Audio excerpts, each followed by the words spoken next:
Oke, bismillahirrahmanirrahim. Kita mulai aja ya teman-teman. Assalamualaikum warahmatullahi wabarakatuh. Selamat Waalaikumsalam. malam kepada teman-teman yang sudah hadir di Meet Zoom kali ini. Salam sejahtera untuk kita semua. Pertama-tama kami mengucapkan banyak terima kasih kepada Bapak Jamaluddin, SEI MIC Dev. Walaupun beliau tidak hadir di Zoom kali ini, namun nama beliau tidak akan pernah bisa dilupakan karena sudah berjasa dalam mendidik kami di semester ini. Dan kami semua dari kelompok 6 ini mengucapkan banyak terima kasih kepada teman-teman yang sudah menyempatkan hadir di Medium kali ini. Semoga kalian mendapat ganjaran yang setimpal dari Allah Subhanahu wa taala atas kebaikan kalian semua. Baiklah, saya Ahmad Sadli bersama dengan Amin. anggota kelompok 6 di sini bersama teman saya yang bernama Aliani Parupi. dan satu lagi. Karya Regia. Kami akan mempresentasikan materi tentang jenis-jenis layanan perbankan. Presentasi yang akan kami berikan kali ini diharapkan mampu untuk memberikan pengetahuan serta pemahaman yang baru kepada teman-teman sekalian. Di materi ini kita membahas tentang jenis layanan perbankan.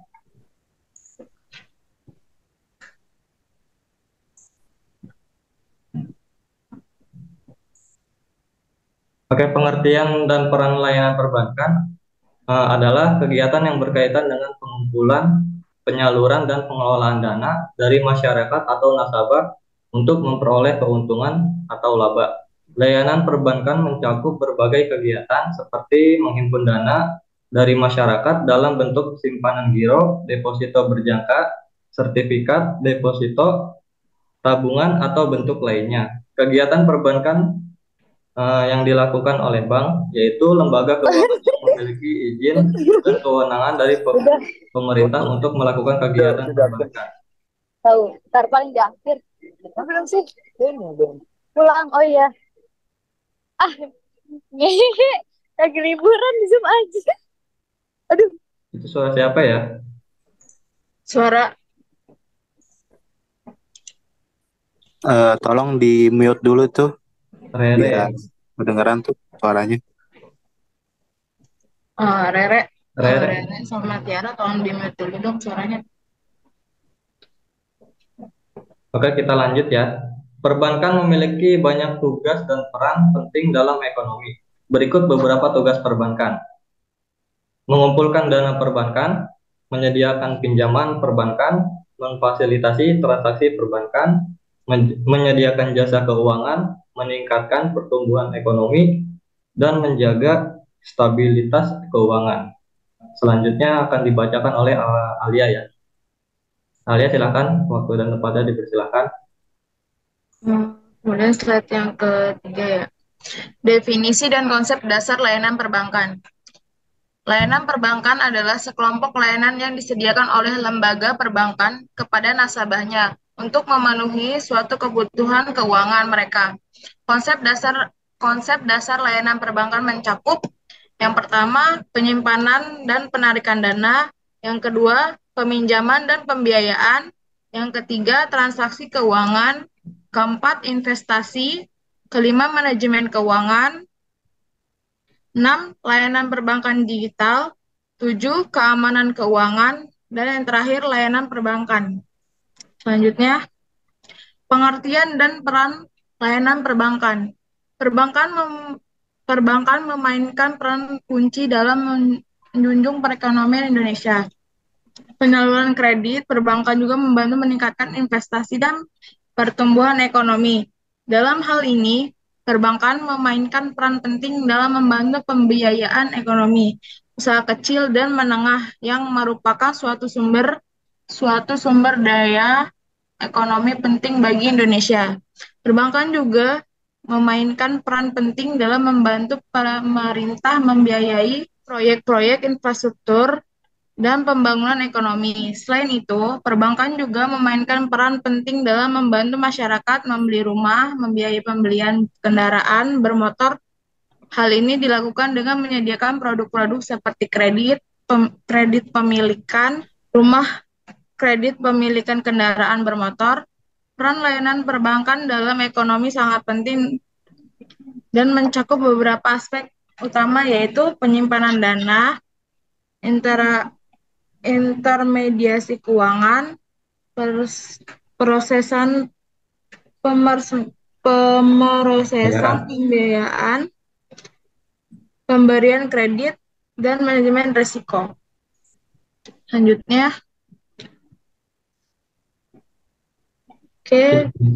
jenis-jenis layanan perbankan. 1. Layanan simpanan. Layanan simpanan adalah jenis layanan perbankan yang bertujuan untuk membantu individu dan bisnis menyimpan dana mereka dengan aman dan menghasilkan bunga atau keuntungan atas simpanan tersebut. Beberapa layanan simpanan yang umum termasuk tabungan, giro, deposito. Kedua, layanan pinjaman. Layanan pinjaman adalah jenis layanan yang disediakan oleh lembaga keuangan seperti bank, koperasi kredit, atau lembaga keuangan non-bank kepada individu, perusahaan, atau entitas lainnya yang memerlukan dana tambahan untuk tujuan tertentu. Oke, untuk materi selanjutnya akan dibacakan oleh Sari Ardi Hasan. Silakan Sari Ardi Hasan, waktu dan tempat dipersilakan.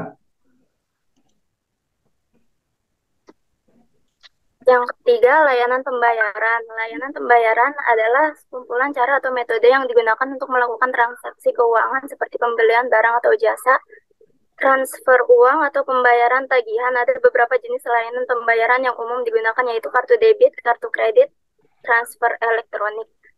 Yang keempat, layanan investasi. Layanan investasi adalah suatu bentuk kegiatan penanaman modal yang bertujuan untuk memperoleh keuntungan. Jenis-jenis layanan investasi yang umum digunakan yaitu reksadana, obligasi, saham. Selanjutnya, contoh dan fungsi layanan perbankan. Berikut adalah contoh dan fungsi dari berbagai layanan perbankan. 1. Tabungan, contohnya tabungan reguler, tabungan pensiun, tabungan pendidikan. Yang kedua, pinjaman, contohnya kredit, hipotek, pinjaman pribadi, kredit mobil. Yang ketiga, kartu kredit, contohnya kartu Visa, Mastercard, American Express. Yang keempat, transfer elektronik, contohnya reksadana saham, reksadana obligasi, reksadana pasar uang. Yang kelima, reksadana, contohnya reksadana saham, reksadana obligasi, reksadana pasar uang. Selanjutnya, perkembangan terkini dalam layanan perbankan. Perkembangan terkini dalam layanan perbankan melibatkan faktor-faktor berikut. 1. Digitalisasi dalam layanan perbankan. 2. Inovasi teknologi dalam layanan perbankan. 3. Peran vintage dalam transformasi layanan perbankan. Semua faktor ini telah mengubah landscape layanan perbankan dengan cara signifikan, membuatnya lebih cepat, lebih efisien, dan lebih mudah diakses oleh individu dan bisnis. Sudah. Oke, terima kasih. Selanjutnya kita akan buka sesi tanya jawab ya, teman-teman. Saya. Sabar ya, sabar satu-satu ya.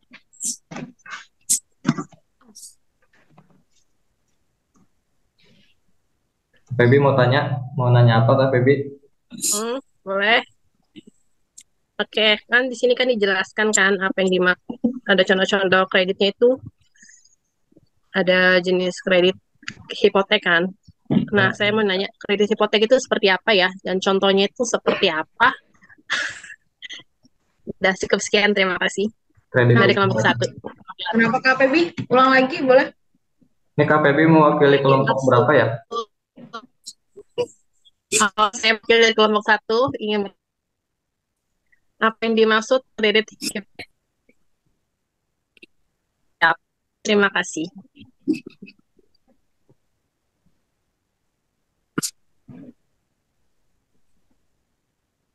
Amanda mau nanya Kak Amanda?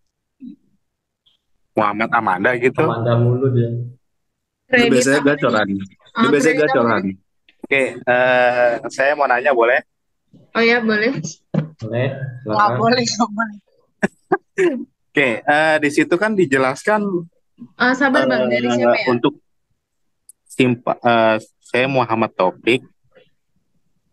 di situ kan dijelaskan untuk apa ya, layanan perbankan ya. Layanan perbankan itu kan salah satunya adalah tabungan. Nah, adakah tabungan untuk anak usia 0 sampai dengan 12 tahun lah contohnya. Nah, itu ada nggak?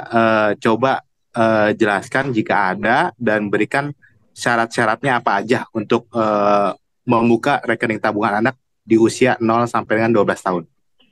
Ya, sekian. Terima kasih. Oke, Iya, Bang, terima terima kasih. kasih. Usia berapa? 0 sampai 0 12 sampai tahun ya? 12 tahun.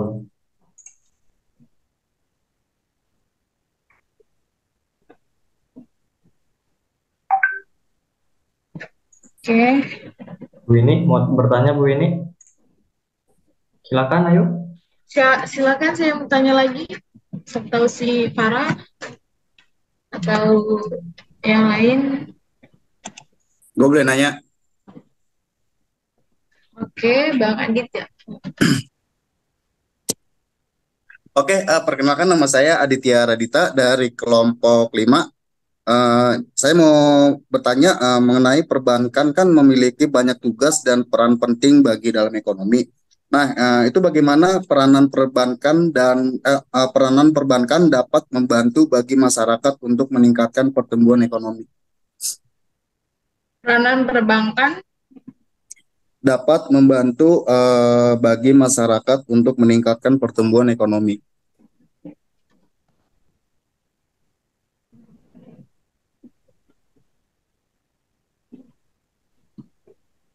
dalam perekonomian ya.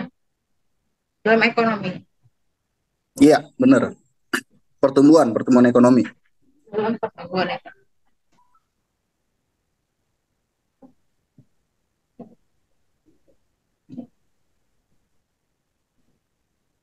Oke, di sini saya langsung jawab pertanyaan dari Kak Feby ya.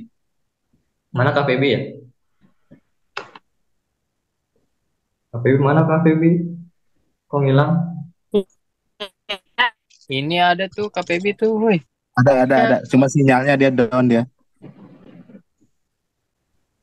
Kak Feby tadi bertanya tentang kredit hipotek ya. Hipotek.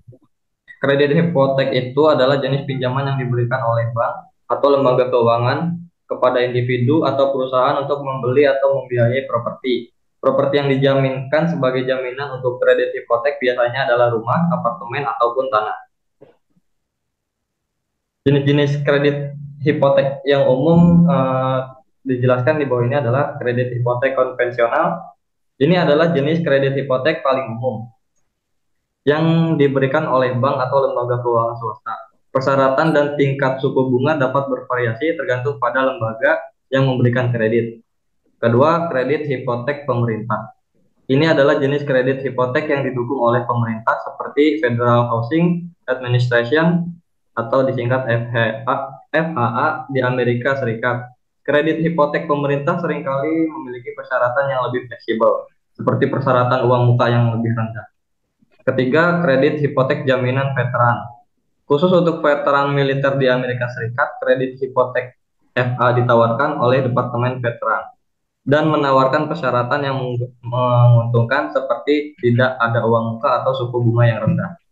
Keempat, kredit hipotek pembangunan. Kredit hipotek pembangunan perumahan atau Housing Development Loan. Ini adalah program kredit hipotek yang ditawarkan oleh pemerintah dalam rangka mempromosikan pembangunan perumahan yang terjangkau. Kelima, kredit hipotek berjangka tetap. Ini adalah jenis kredit hipotek di mana suku bunga tetap selama masa pinjaman. Ini memberikan kepastian bagi peminjam karena pembayaran tetap setiap bulan. Keenam, kredit hipotek berbunga mengambang. Ini adalah jenis kredit hipotek di mana suku bunga dapat berubah selama masa pinjaman. Tingkat suku bunga bisa naik ataupun turun, yang dapat mempengaruhi pembayaran bulanan. Harap diingat bahwa persyaratan dan jenis kredit hipotek yang tersedia dapat bervariasi, seperti di setiap negara dan lembaga keuangan. Sebaiknya berkonsultasilah dengan bank atau lembaga keuangan terkait untuk informasi lebih lanjut mengenai jenis kredit hipotek yang bersedia di wilayah KPB ya. Itu aja mungkin KPB. Ada lagi yang dipertanyakan? Sudah jelas. Terima kasih. Terima kasih ya KPB. Ya, sama-sama. Di siapa Al? Nomor dua. Nomor dua siapa Al tadi yang nanya? Nomor dua tadi dari Saya. Taufik. Bang Opa ya? Muhammad Taufik. Ya, Ya, Bang Opa. Mau dijawab Al? Ya. Atau Ya, dia? selanjutnya saya akan menjawab pertanyaan dari Kak Taufik. Oke. Jawabannya ya, banyak bank dan lembaga keuangan menawarkan tabungan khusus untuk anak dengan usia 0 sampai 12 tahun. Tabungan semacam ini biasanya disebut tabungan anak atau tabungan pendidikan dan dirancang untuk membantu orang tua atau wali menyisihkan uang mereka untuk masa depan anak-anak mereka. Syarat-syarat untuk membuka buku tabungan anak berupa identifikasi orang tua wali, yaitu seperti KTP atau SIM sebagai orang tua atau wali anak yang membuka buku tabungan. Yang kedua, identifikasi anak, yaitu dengan memberikan akte kelahiran dan berkas-berkas kelahiran anak. Ketiga, setoran awal. Beberapa bank mungkin memerlukan setoran awal untuk membuka buku tabungan anak. Besarannya berbeda-beda tergantung anak. Keempat, formulir aplikasi. Anda harus mengisi formulir aplikasi yang akan mencantumkan informasi tentang tabungan dan siapa yang akan memiliki kendali atasnya. Terus jumlah setoran berkala. Beberapa tabungan anak mungkin menetapkan jumlah setoran minimum atau berkala yang harus dilakukan. Selanjutnya, suku bunga dan biaya. Pastikan Anda memahami suku bunga yang diberlakukan pada tabungan anak serta biaya-biaya yang terkait dengan tabungan tersebut. Sudah. Sekian Oke, jawabannya. untuk Bang Topik gimana? Iya, jadi yang dimaksud itu tabungan pendidikan ya. Kalau tabungan pendidikan itu adalah, setahu saya sih, itu adalah tabungan berjangka ya. Jadi setiap bulan itu di auto debit dari rekening tabungan orang tua, jadi rekening utama. Tapi yang saya maksud itu tabungan untuk si anak gitu. Jadi bukan tabungan berjangka gitu. Contohnya sih ada sih kayak tabungan junior atau tabungan indi atau simple. Kalau sekarang program pemerintah itu adalah tabungan simple. Setahu saya sih itu gitu. Ya.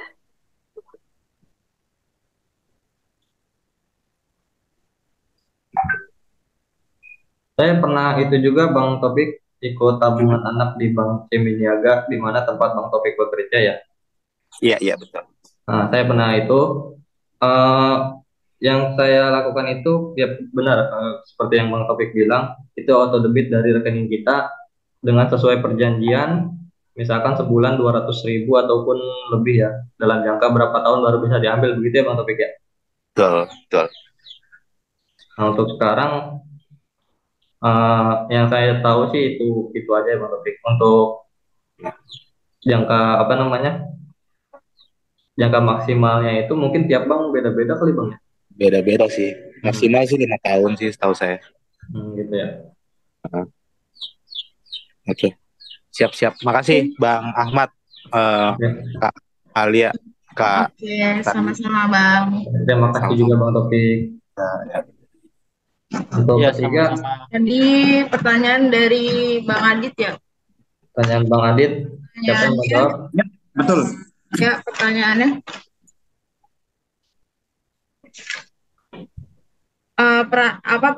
Peranan perbankan dapat membantu meningkatkan dalam pertumbuhan ekonomi ya? Saya akan menjawabnya. Perbankan memainkan peran kunci dalam menunjang perekonomian Indonesia melalui penyaluran kredit. Perbankan membantu meningkatkan investasi dan pertumbuhan ekonomi. Dalam hal ini, perbankan memainkan peran penting dalam membantu membiayai usaha-usaha kecil dan menengah yang merupakan sumber daya ekonomi penting bagi Indonesia. Perbankan juga memainkan peran penting dalam membantu pemerintah membiayai proyek-proyek infrastruktur dan pembangunan perekonomian. Hal ini dilakukan dengan membeli surat berharga negara dan membantu membiayai pemerintah melalui pinjaman. Ini membantu pemerintah membiayai proyek-proyek infrastruktur dan meningkatkan pembangunan ekonomi. Selain itu, perbankan juga memainkan peran penting dalam membantu masyarakat seperti memberikan pinjaman, koperasi, dan lainnya. Perbankan juga berperan penting dalam menunjukkan sektor-sektor ekonomi lainnya seperti perdagangan, industri, jasa, dan menyalurkan kredit dan produk-produk keuangan. Perbankan membantu sektor-sektor ini membiayai aktivitas mereka, juga membantu perekonomian. Perbankan juga memiliki peran dalam meningkatkan akses masyarakat terhadap produk dan jasa keuangan. Hal ini dilakukan untuk membantu memperluas jaringan, menyediakan produk keuangan yang lebih mudah diakses oleh masyarakat, seperti aplikasi mobile banking, internet banking. Ini juga membantu masyarakat memiliki akses yang lebih mudah untuk lebih efisien terhadap produk dan jasa. Itu bisa dimengerti tidak? Atau ada yang kurang? Gimana Bang Adit? Kalau ada yang kurang boleh ditambahkan, atau teman-teman ada yang mau menyanggah? Ya, udah cukup itu aja. Gimana tadi ada yang mau bertanya lagi, Bu ini kira-kira? Saya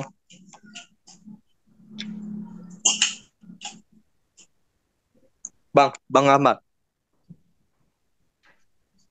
Ya, Bang Daus. Bang Daus siapa Bang Daus? Bang Daus siapa ya? Halo. Saya Bang. Bang Elius, Bang Elius bukan Bang Daus lu. Nama orang diganti-ganti aja. Oh iya. Saya mau nanya Bang. Boleh? Tipe di Apa saja risiko yang terkait dengan layanan perbankan, termasuk risiko kredit, operasional, dan likuiditas. Bagaimana bank mengelola risiko ini? Bisa diulang pelan-pelan. Oh ini. Pertanyaannya, apa saja risiko yang terkait dengan layanan perbankan, termasuk risiko kredit, operasional, dan likuiditas? Bagaimana bank mengelola risiko ini? Udah itu aja. Oke, terima kasih jawaban pertanyaannya, Bang Lius.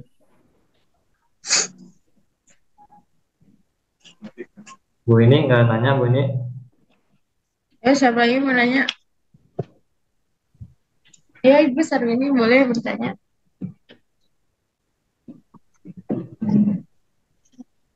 Saya mau nanya, apakah pengertian Kenapa Bu boleh bilang? Apakah dari reksadana?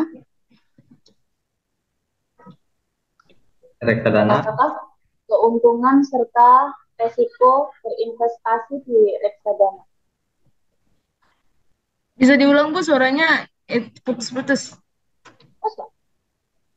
Apakah pengertian dari reksadana Dan apakah keuntungan resiko? berinvestasi di reksadana? Oke, kita jawab dulu pertanyaan dari Bang Lius ya. Layanan perbankan melibatkan sejumlah risiko yang perlu dikelola dengan baik oleh Pak. Beberapa risiko utama yang terkait dengan layanan perbankan termasuk: 1. Risiko kredit. Risiko ini terjadi ketika pihak yang meminjam gagal membayar kembali pinjaman atau melanggar ketentuan kredit. Bank mengelola risiko kredit dengan menerapkan proses analisis kredit yang ketat, menilai kelayakan pinjaman, melakukan pemantauan kredit secara teratur, dan meminta jaminan atau jaminan jika diperlukan.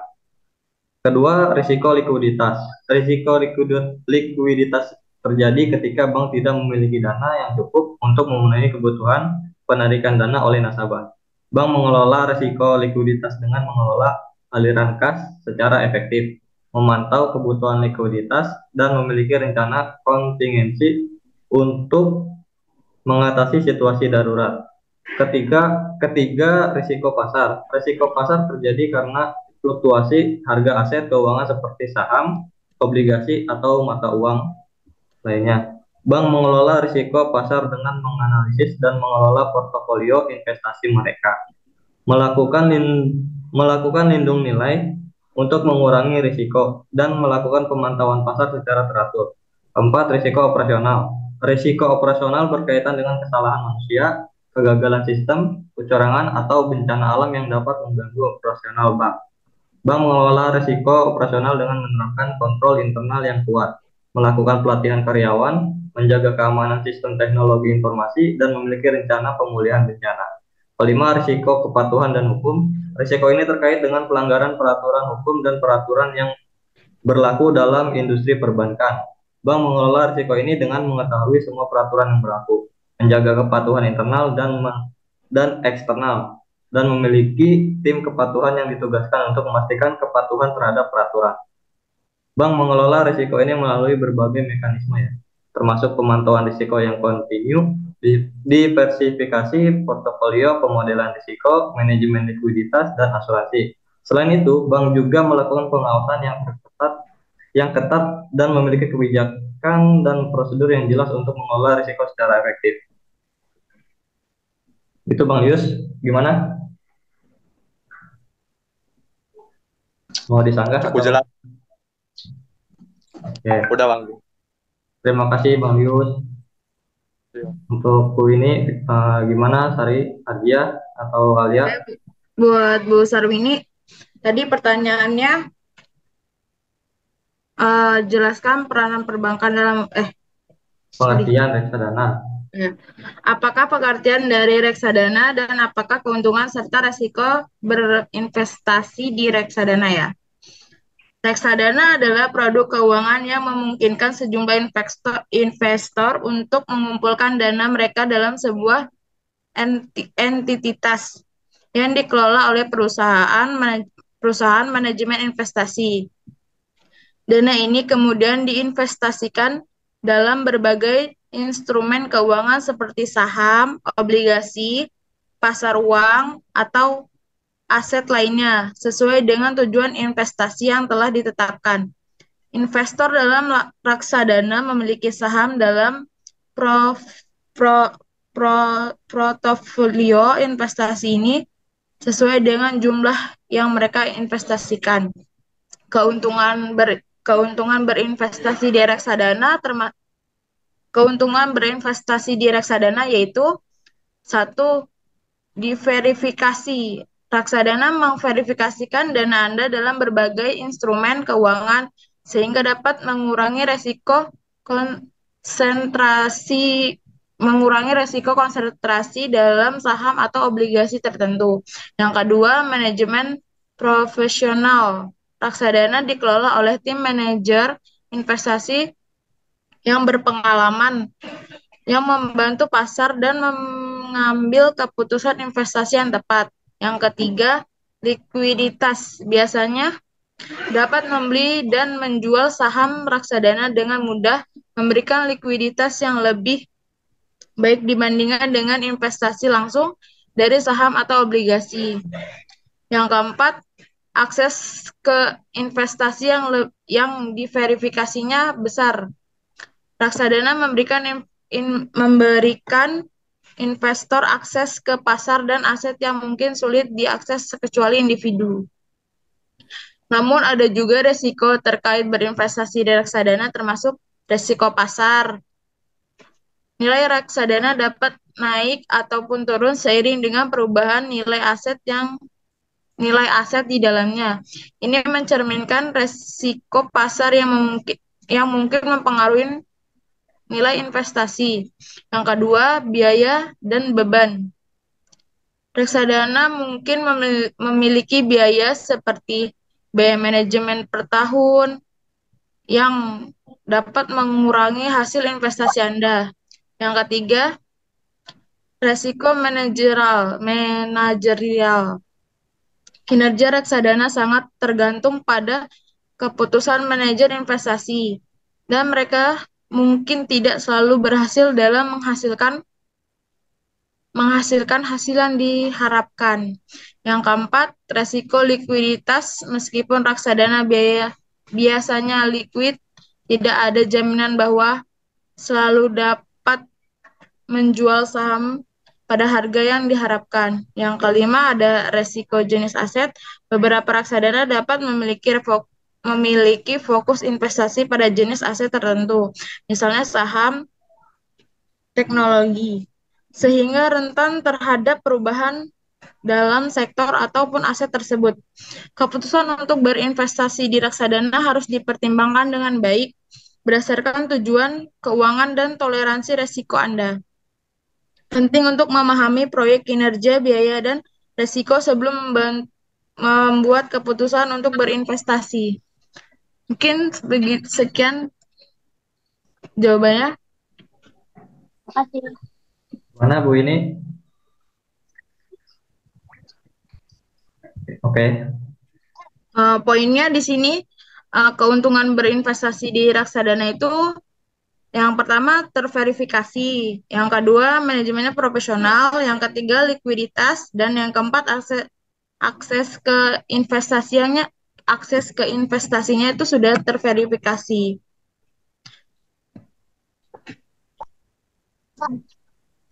Sudah? Atau Bu ini ada yang mau disanggah?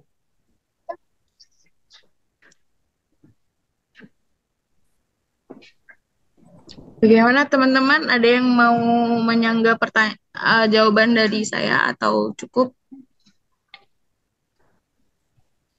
Saya rasa cukup kayaknya. Oke ya, untuk Zoom kali ini dirasa sudah cukup ya teman-teman. Ya. Ada yang mau nanya lagi Bang, selanjutnya? lagi nggak Bang? Ya. Boleh ya? Apa Lius? Boleh bertanya lagi nggak? Sekali lagi. Tanya apa Lius? Nanti Ali yang jawab. Oh, siap. Apa yang harus dilakukan oleh setiap bank untuk meningkatkan dan memperkuat sekuritasnya di area teknologi? Sekarang ini kan yang semakin maju dan semakin canggih ini agar masyarakat secara umum semakin percaya terhadap setiap bank dan berani berinvestasi. Keamanan sistem ya. Intinya. Bagaimana memperkuat sekuritasnya di area teknologi sekarang yang semakin maju dan semakin canggih, supaya masyarakat secara umum semakin percaya terhadap setiap bank dan berani berinvestasi gitu. Oke. Gimana Harja mau jawab? Ya, mau jawab? Harja?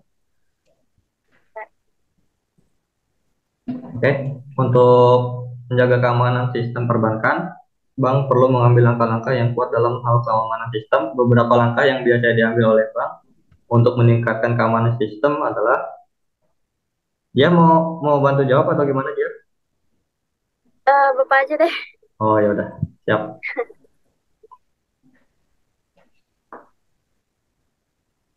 Oke, untuk keamanan yang harus dilakukan, satu, perlindungan data pelanggan.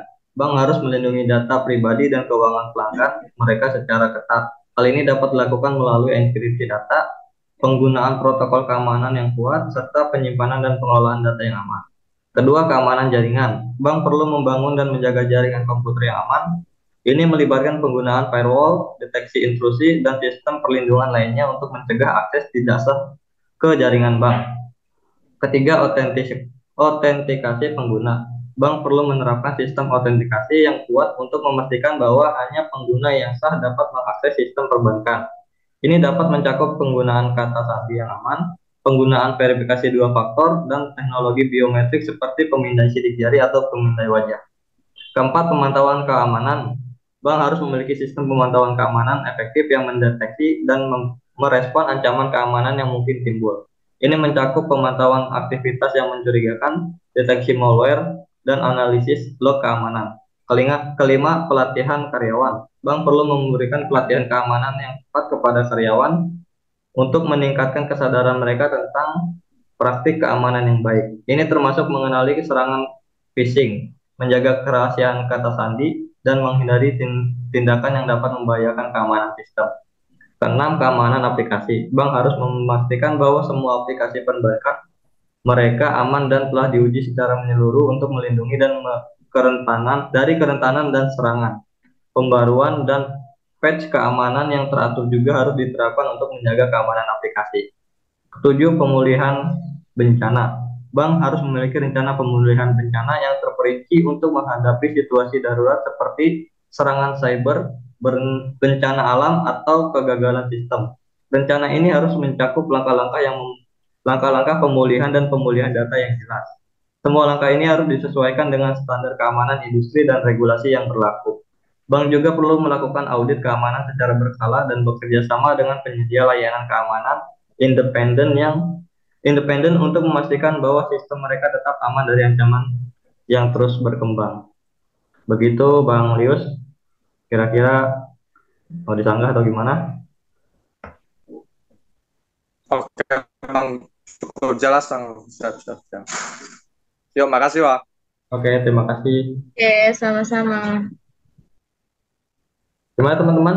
Zoom-nya udah Cukup jelas. udah cukup ya? Sangat jelas. Temen Bang Farhan nggak mau bertanya, Bang Farhan? Saya. Lagi puasa nanya. Oh, lagi saya di game ya.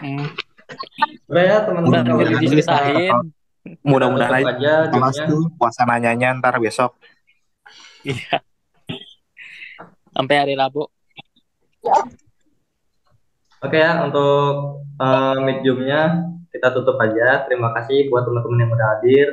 Semoga teman-teman mendapat ganjaran yang baik dari Allah Subhanahu wa Ta'ala atas kebaikannya. Amin. Amin. Ya Allah, amin. Ya Rabbal alamin. Oke, demikian beberapa hal yang bisa kami sampaikan. Sebelumnya kami mohon maaf yang sebesar-besarnya kepada teman-teman sekalian apabila dalam penyampaian tadi ada kesalahan kata atau beberapa pernyataan yang menyinggung teman-teman sekalian. Kami hanya manusia yang biasa yang tak luput dari kesalahan. Kami dari kelompok 6 pamit undur diri. Wassalamualaikum warahmatullahi wabarakatuh. Waalaikumsalam. Juga sebentar lagi ya. Yes, guys. Lanjutan.